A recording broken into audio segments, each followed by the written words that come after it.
So here's the dilemma on the John Deere tractor here, which more importantly is the Intech 17 horsepower overhead valve single, and the model number is, if you can read that, what it says is 31F707, and type number we're not going to worry about right now, but typical for, sorry about my finger, typical for a lot of Briggs & Strattons, it seems. With this model, it goes, and it's not the battery, and it's not the solenoid, and it's not the cables, because all the cables have been tightened up, including Mr. ground cable to the frame down there. That is a fresh battery, so we know it's good. I should probably cover up that positive cable. Okay, so what's going on is down here under the push rods, of course the camshaft is spinning like this, and it's got a lobe that comes out and it pushes out the push rods to activate the rocker arms, which open and close the valves.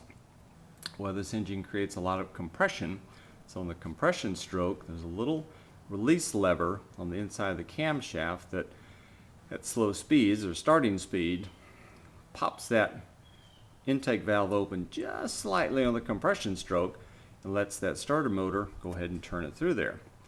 What happened, that little piece is really thin, so it broke, and the intake valve now is not releasing during the compression stroke just for that second as it goes past it, and we're gonna have to replace the camshaft. So this will be interesting because I've never done this before.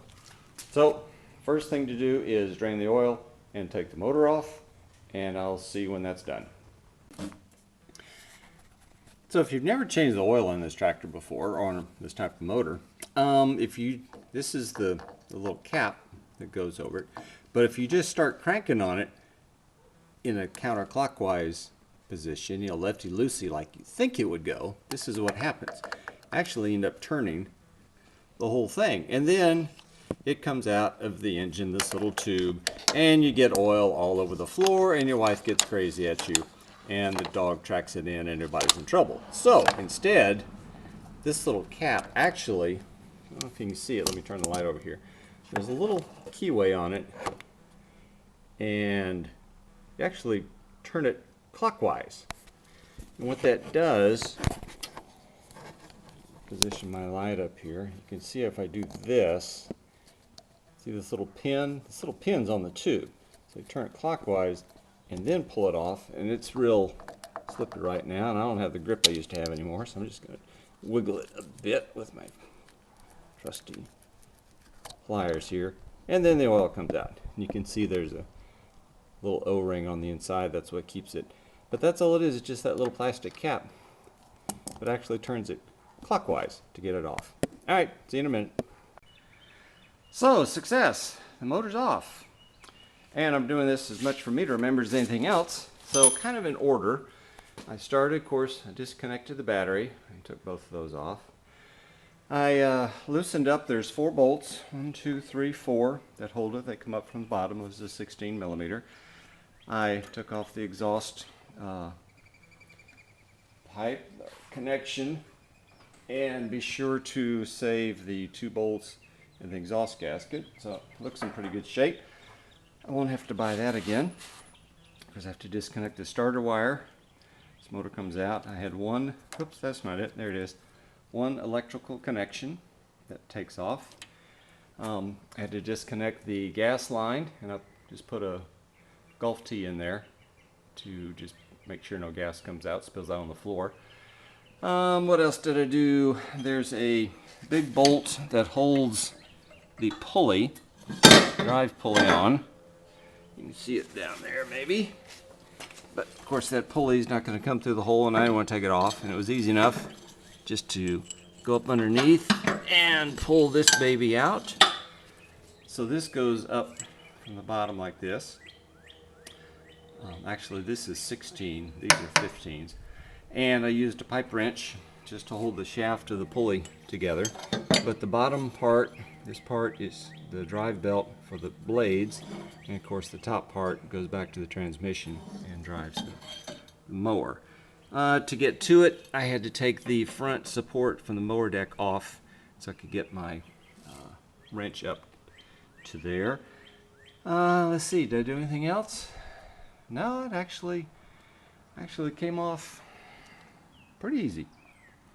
And now, all right, so the motor's up on the bench, flipped it over, and took out 10 bolts from the bottom. So they're down in here, they're all the same length, so I don't have to worry about mixing them up. And they're going to turn out a little hard because if you notice there's that red, that's a thread locker. You can see it probably. So you'll have to be sure and put some of that on back on the way in. And I'll have to get the torque settings. I think it's first pulls to 75 and then goes up to 220. And there will be a certain pattern too as far as which to go with. So I saw this somewhere online. We'll find that again later. Now to see what's in here. Okay, so it's loose. I used a fiberglass mallet. It kind of just tapped on either side. These are the mounts that hold the motor down to the frame. So I just kept tapping here on these corners. So I don't crack anything. Never use a real hammer or anything. Fiberglass is pretty gentle on it. And it opens up. I'll show you what it looks like on the inside. Because this whole thing just lifts out like this. Okay, so that's what it looks like with it coming out. And this just sits down in here like that. These teeth are engaged with the camshaft there. Okay, so I know I told you I heard something metal. So I got my little magnetic pickup here, and look what we found. That is the little arm that goes on the back side of the camshaft.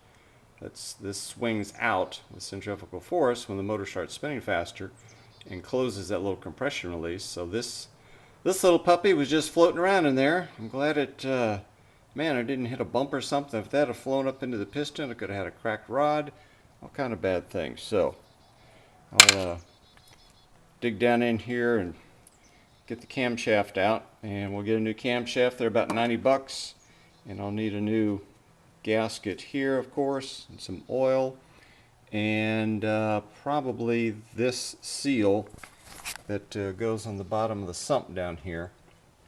It's been recommended to replace that too, because this shaft, that's the only thing that keeps oil from leaking out when it's in its upright position. Will be this the new seal on that shaft. So that's the this is the sump gasket. This is the PTO gasket, or PTO seal, and the sump seal. So I'll have to get those two things and a new camshaft. Okay, so taking the camshaft out, that's where, put it up here, this little pin right here, my pointer stick, this little pin is where that little piece that broke was on there. So this little guy on here like this, if I don't roll it off here. Okay, anyway, this is on here like this, and when it speeds up, this slides out of the way, and the little protrusion on it goes flat. And here's the other piece. There's that little protrusion there, and that's what pops that intake valve open just for a second as this spins by and releases the compression on the engine, so the starter motor can turn it over. So it was definitely broken, and it happened just in a blink of an eye. I was riding along. It ran fine until I went to start it up again, and then you heard how it sounded. So that's why. So we'll order a new camshaft and those seals and put it back together again. So I got my parts in from good old Briggs & Stratton, ordered directly from them. Took about a week, no big deal. It was here on time. They had tracking. Here's the new camshaft. You can see right here, this is the little piece that failed, that broke. At high speed, this slings out of the way and lets it compression act as normal. But at low speeds, you get this extra little bump right here that lets that intake valve open on the compression stroke so it can get over the hill, as some people call it. Also get a couple of push rods with that. Here's the new gasket, new PTO seal, excuse me, that goes in around the shaft at the base of the motor. And then of course you have to have a gasket for the sump. Now it comes in this big, flat envelope, so don't go crazy tearing into this thing because you will rip right through it if you're not careful. So just peel around out the edge, open it up, and there it is. Here's the sump to the motor. So there's the drain line for the oil coming out so that it'll sit on the mower deck like this. Now I went in and cleaned off all the old gasket material on that mating surface right there, which is never fun, so you didn't get to see that. And then took a rag and wiped it down really well to get all that foreign debris out of there.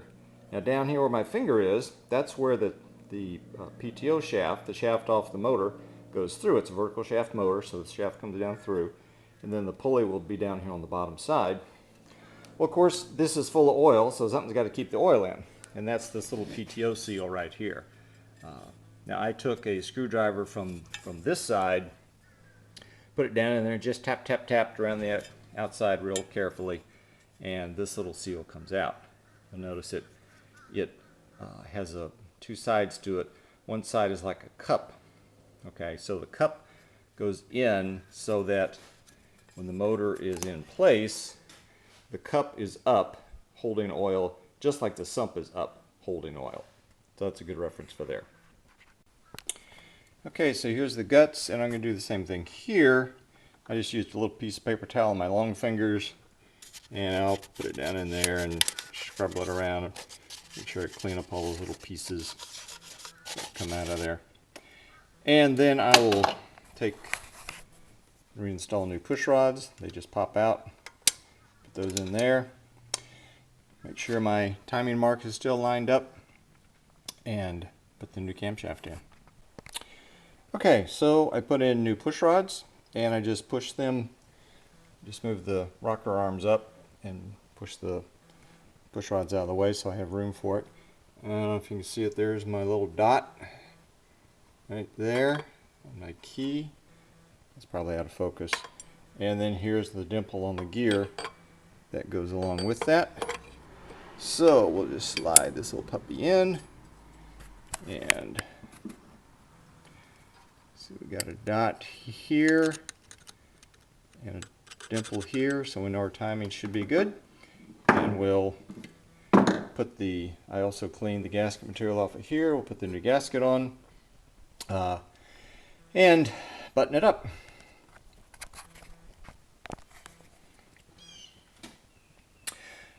Okay, the gasket is on, as you can see right here.